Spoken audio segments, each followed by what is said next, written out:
Ça y est, le mercato est terminé, nous sommes le 2 février 2024 et il s'est passé tellement de choses lors de cette dernière journée que je me suis dit que ça serait cool de vous faire un petit résumé là dès le matin. Actuellement, je tourne à 3h30 du matin. Normalement, la vidéo sera à 7h du matin, donc voilà.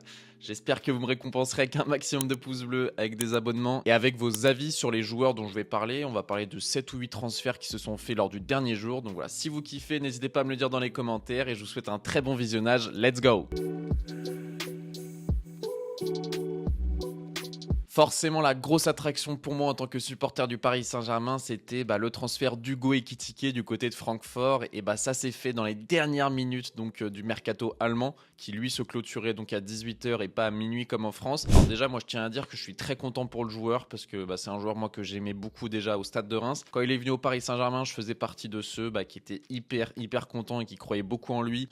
J'étais surtout content du fait que on changeait de stratégie au Paris Saint-Germain et qu'on commençait à recruter les tops, on va dire prospects français du championnat de France. Voilà, c'est très bien vendu. Pour ceux qui ne sont pas au courant, le Paris Saint-Germain a donc vendu Hugo Ekitike à Francfort, donc 30 millions d'euros d'obligation d'achat, donc c'est un prêt avec obligation d'achat cet été. À 99% apparemment, il y aurait peut-être une chance qu'il revienne. Ça serait potentiellement, s'il joue moins de 5 matchs, voilà, une clause comme ça qui n'a pas fuité, mais une clause qui serait très dure à esquiver. Donc, normalement, à 99%, Hugo Ekitike est un joueur de Francfort. Vente à 30 millions d'euros pour le Paris Saint-Germain, et en plus, avec un pourcentage à la revente. Et ça, c'est très intéressant, parce qu'on sait que Francfort vend très bien leur numéro 9. Par exemple, ils avaient vendu Jovic à 67 millions d'euros au Real Madrid. Ils ont donc vendu Kolo Muani. Voilà, ils ont quelques références comme ça sur le marché des transferts. Donc voilà, s'ils vendent Ekitike dans 1, 2, 3 ans à un gros prix, le Paris Saint-Germain, le pourcentage n'a pas fuité, mais il y a donc un pourcentage à la revente. Potentiellement, par exemple, 20% du futur prix du transfert. Donc voilà, je suis très content. Hugo Ekitike va s'éclater du côté de la Bundesliga. Il rejoint une équipe de Francfort qui est intéressante. Là, je vous mets la composition très rapidement. Donc déjà, il y aura pas mal de francophones pour lui. Ce sera plus simple. Donc, Fares Chaibi, qui est donc remplaçant en ce moment, Dina Mbimbe, Nkunku,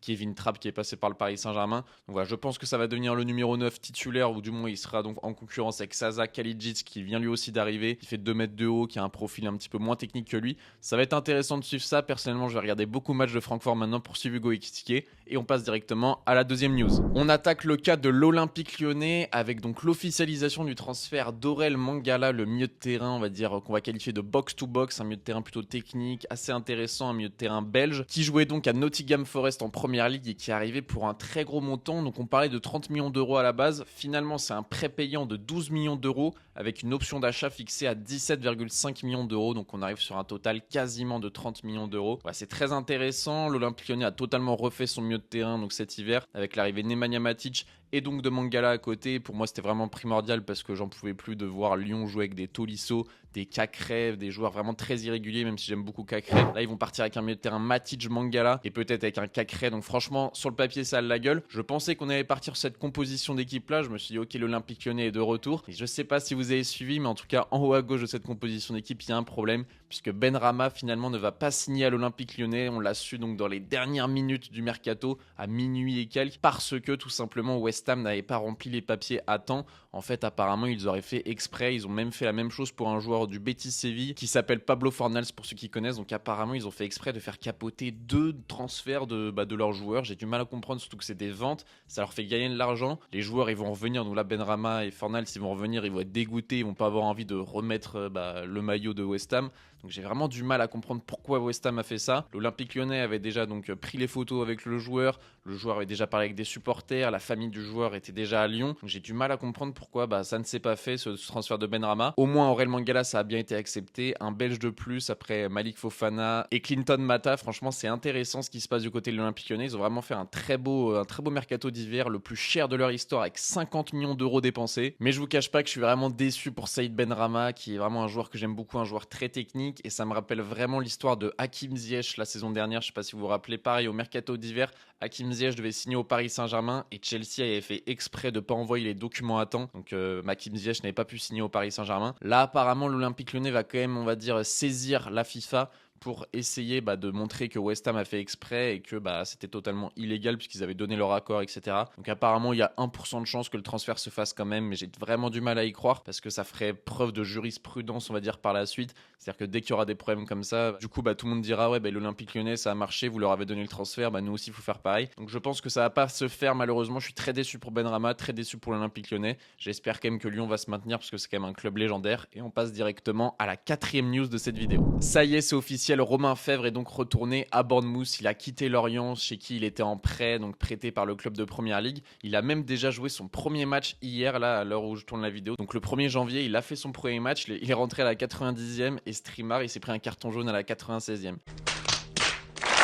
Alors pour ceux qui connaissent pas bien Romain Fèvre, c'est un joueur qui est hyper talentueux, hyper technique. Par contre, tous ceux qui le côtoient un petit peu de plus ou moins loin, ils disent que mentalement, il n'a pas, on va dire, la mentalité d'un grand joueur. C'est un mec qui est vachement égoïste, qui a du mal, on va dire, à se fondre dans un collectif. C'est un peu un génie qui a du mal, on va dire, à être dans une équipe, à avoir cet esprit d'équipe. Donc je suis vraiment très inquiet pour Romain Fèvre parce que moi, c'est un joueur que j'adore tout simplement. C'est un petit crack gaucher et quand il le veut dans un match, il peut vraiment te faire gagner face à n'importe qui. Mais ça arrive trop rarement. Vous voyez, cette saison à Lorient, c'est 17 matchs, 5 buts, une passe décisive, alors que pour moi, ça devait être la saison de la révélation pour lui. Donc je suis très déçu, mais j'ai hâte de voir ce qu'il va faire en Première Ligue du côté de Bournemouth. Je suis vraiment très curieux et j'espère pour lui que ça va le faire et qu'il va enfin passer ce cap mental, on va dire. 5e news, on part du côté de Strasbourg avec 2 joueurs qui ont un petit peu animé ce dernier jour du mercato. Le premier, donc, c'est André Santos, le joueur de Chelsea qui est prêté à Strasbourg, le petit crack. Personnellement, je côtoie pas mal de supporters de Chelsea et je peux vous dire qu'il est vraiment très très apprécié par les supporters, qu'il est vraiment vu comme un petit bijou et même par les spécialistes du football brésilien. Je pense notamment à Datascout sur Twitter qui travaille désormais avec un club de Ligue 1 d'ailleurs, mais qui a dit que ça fait plusieurs mois ou même plusieurs années, on va dire, qui dit qu'André Santos c'est vraiment un bijou, un petit diamant. Donc j'ai hâte de voir ce qu'il va donner à Strasbourg et qui ont déjà Angelo, le crack de Chelsea, qui fait plutôt des bons matchs avec Strasbourg, même si c'est compliqué parce que voilà, t'es entraîné par Patrick Vieira, c'est pas non plus le meilleur coach, on va dire, de Ligue 1. C'est pas un coach qui a une philosophie de jeu très plaisante, mais Strasbourg, il y a vraiment des très bons joueurs. Mais la deuxième news qui s'est passée donc le même jour, c'est que Matt Sales, le gardien de Strasbourg, qui a été très très apprécié du côté de l'Alsace, est parti du côté de Nottingham. Nottingham donc, qui a vendu Mangala et qui a profité donc de cet argent pour acheter Matt Sales, le gardien de Strasbourg. Et apparemment, les supporters de Strasbourg l'ont un petit peu à travers de la gorge. Pourquoi? Tout simplement parce qu'ils n'ont pas pu le remplacer. Ils l'ont vendu, il était 17-18 heures le dernier jour du mercato. Donc ça, c'est un choix des dirigeants. Mais les supporters apparemment l'ont un petit peu mal pris que Matt Sales s'en aille. Surtout que Strasbourg, c'est une saison pas facile pour eux. Ils avaient vraiment besoin de leur gardien. Donc je peux comprendre la frustration des supporters. En tout cas, je pense que pour Matt Sales, c'est un super choix de carrière. Moi, d'un point de vue neutre, sans être supporter de Strasbourg, Matt Sales, il va découvrir le meilleur championnat du monde.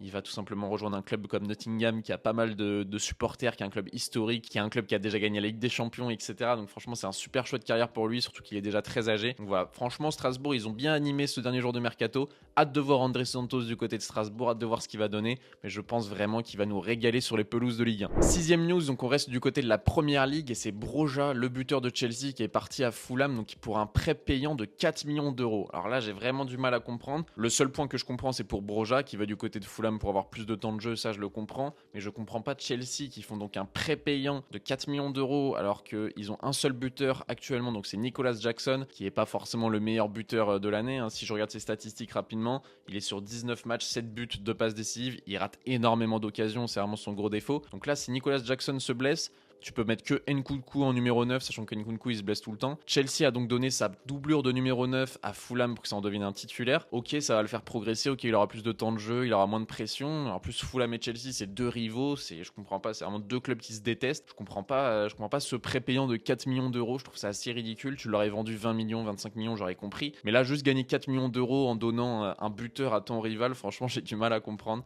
C'est assez curieux. Vraiment, si Nicolas Jackson se blesse et que Chelsea se retrouve sans numéro 9, ça sera totalement mérité parce qu'ils l'auront bien cherché, je trouve. 7e news de ce dernier jour du mercato, c'est Lucas Bergwall donc, qui a signé à Tottenham au lieu de signer au FC Barcelone. Faut quand même attendre parce qu'il n'a pas encore passé sa visite médicale qui aura lieu donc ce vendredi. Mais pour ceux qui ne le connaissent pas, donc c'est un crack suédois qui est milieu de terrain, qui fait 1m87. Moi, je l'ai jamais vu jouer, je vais pas vous mentir, mais j'en entends énormément de bien autour de moi. Le FC Barcelone voulait vraiment que ça devienne un peu son nouveau Frenkie de Jong sur les prochaines années. Il a choisi d'aller à Tottenham et apparemment c'est parce qu'il s'entend très bien avec Kulusevski Kulusevski. Ok, pourquoi pas. Kulusevski lui a dit viens vraiment à Tottenham, ça va te faire progresser, tu vas découvrir le meilleur championnat du monde. Ok, pourquoi pas. C'est un mec de 18 ans, il a pas envie de griller les étapes. C'est vrai que tu as peut-être moins de pression d'aller à Tottenham que d'aller au FC Barcelone qui est en pleine crise. Ça peut se comprendre. En tout cas, ça fait un peu bizarre de voir le FC Barcelone qui perd vraiment, on va dire, en crédibilité sur le marché des transferts. C'est plus le Barça d'il y a quelques années qui pouvait avoir les meilleurs joueurs. Maintenant, ils galèrent vraiment. Ils sont vraiment en manque d'argent et je trouve vraiment que même si je suis pas fan du Barça et c'est pas forcément un club que j'aime beaucoup, je trouve que ça rend assez triste, ça rend assez nostalgique de plus voir un grand Barça et de voir limite j'ai peur que le FC Barcelone devienne un club de seconde zone. Mais en tout cas, j'ai hâte de voir ce que va faire Lucas Bergwijn du côté de Tottenham et du côté de la Première Ligue. Je pense que ça peut être très intéressant de le suivre, c'est une vraie pépite et c'est un milieu de terrain qui a l'air très élégant, donc pourquoi pas, j'ai hâte de voir ça. Et pour finir cette vidéo les amis, je voulais juste qu'on revienne sur les top transferts de ce mercato d'hiver. Donc là on est sur les 25 plus grosses valeurs marchandes de joueurs qui ont bougé cet hiver. Donc il y a Vitor Roque bien entendu qui est arrivé au FC Barcelone, donc très intéressant. 40 millions d'euros, ça s'était déjà fait l'été dernier, mais là il est arrivé, il a déjà marqué son premier but en plus sur un centre de Cancelo, donc très bien pour lui. Il y a Vermeuren qui est arrivé du côté de l'Atlético Madrid, j'ai hâte de voir ce qu'il va donner, puisque lui aussi c'est un joueur dont j'en entends beaucoup parler et qui apparemment a vraiment l'or dans les pieds, donc j'ai hâte de voir ça. Il y a Calvin Phillips, que moi c'est un joueur que j'adore, je vous en ai déjà parlé sur la chaîne YouTube quand il y a eu des rumeurs du côté du PSG. Je vous ai dit qu'un prêt au PSG avec une option d'achat non obligatoire, ça pourrait m'intéresser. Finalement il a signé du côté de West Ham, je suis très content pour lui. West Ham c'est une belle équipe. Après ce qui s'est passé West Ham là, ils n'ont pas forcément la meilleure image par rapport à Benrahma, etc.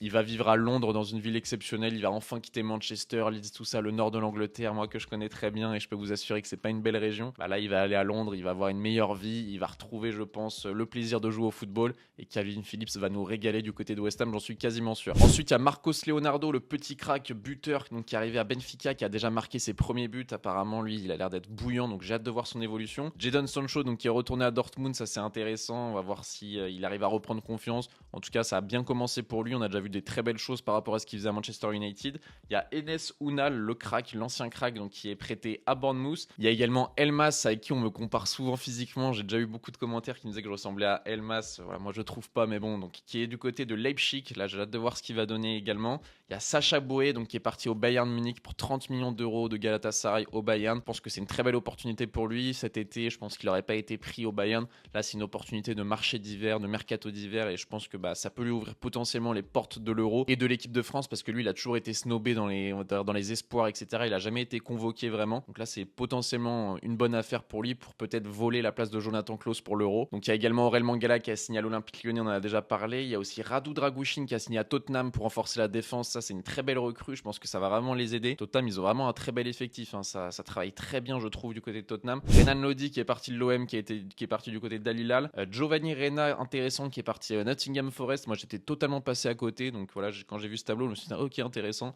L'ancien crack de Dortmund donc, qui est prêté du côté de Nottingham. Yann Madsen, l'arrière gauche de Chelsea, qui a signé à Dortmund et qui est excellent déjà à Dortmund alors que Pochettino ne voulait pas le faire jouer à Chelsea. Bien fait pour ta gueule Pochettino. Yann Madsen il se régale déjà du côté de l'Allemagne. Gonzalo Guedes donc, qui est du côté de Villarreal. Ahmed Junior Traoré qui est parti en prêt du côté de Naples. Timo Werner qui est en prêt à Tottenham, donc lui c'est pas vraiment un joueur que j'aime beaucoup, donc j'ai du mal à croire qu'il va faire des folies. Pablo Fornas du côté de Betis, mais apparemment ça va être annulé comme je vous l'ai dit, un petit peu comme Benrahma. Là apparemment West Ham ils ont pas fait les papiers, ils l'ont mis à l'envers. Lucas Beraldo au Paris Saint-Germain et Gabriel Moscardo également, ça c'est les deux seules recrues de mon Paris Saint-Germain. J'ai envie de croire en eux, j'ai envie de croire que c'est deux bonnes recrues pour l'avenir et je pense que l'année prochaine on verra un petit peu ce qu'ils valent vraiment. De toute façon Gabriel Moscardo est blessé et on l'a reprêté du côté des Corinthians, donc on ne le verra pas cette saison au Paris Saint-Germain. Il y a aussi Gift Orban qui est arrivé du côté de l'Olympique Lyonnais, très gros mercato de l'Olympique Lyonnais. Il y a également Baldanzi qui a signé à l'AS Rome, lui c'est pas un joueur que je connais énormément mais apparemment c'est un très bon joueur aussi, c'est intéressant de voir ça. Thiago Diallo, l'ancien Lillois qui a signé à la Juventus Turin, le défenseur, je pense qu'il va avoir énormément de temps de jeu là-bas, il rejoint une Juventus qui reprend, on va dire,